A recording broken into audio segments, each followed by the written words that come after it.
Top of breaking news from Portsmouth overnight. 15 people need a new place to stay after a fire damaged multiple apartments there in the city. It happened early this morning at the Bentley Apartments on Dahlgren Avenue. That's where we find Casey Baylor. Casey, what have you learned so far from this morning to now? Well, residents tell me that the fire started in this unit right behind me. I spoke to the resident of that unit, and he told me the fire started from a grill he used last night, which was stored away in a closet. He says he saw an orange glow and thought a tow truck was in the parking lot, but it was the beginning of a very dangerous situation. Now, many residents are emotional, they're frustrated, and now they're trying to figure out their next steps.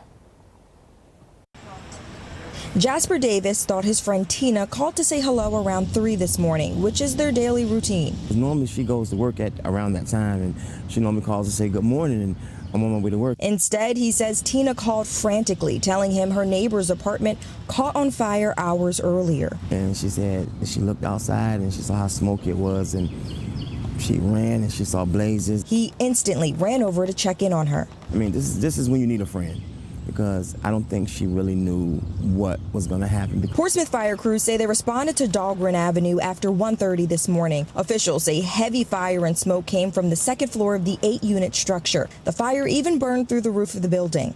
She's a little shook up about it. A resident who didn't want to go on camera tells me the fire started in his unit. He says he used a grill on his balcony last night and then later stored it in the patio closet once he thought it cooled off.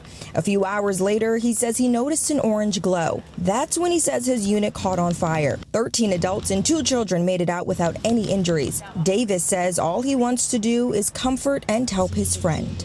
Hopefully they won't be, displaced for long. And I also spoke with some other residents on this side of the building that you're looking at. They tell me their apartments are dealing with a lot of water damage, but after speaking with the property manager, it's possible they could move back in sometime next week. We're live in Portsmouth. I'm Casey Baylor for 13 News Now. All right, thanks, Casey. The Red Cross did help the displaced residents that caused the fire, still under investigation.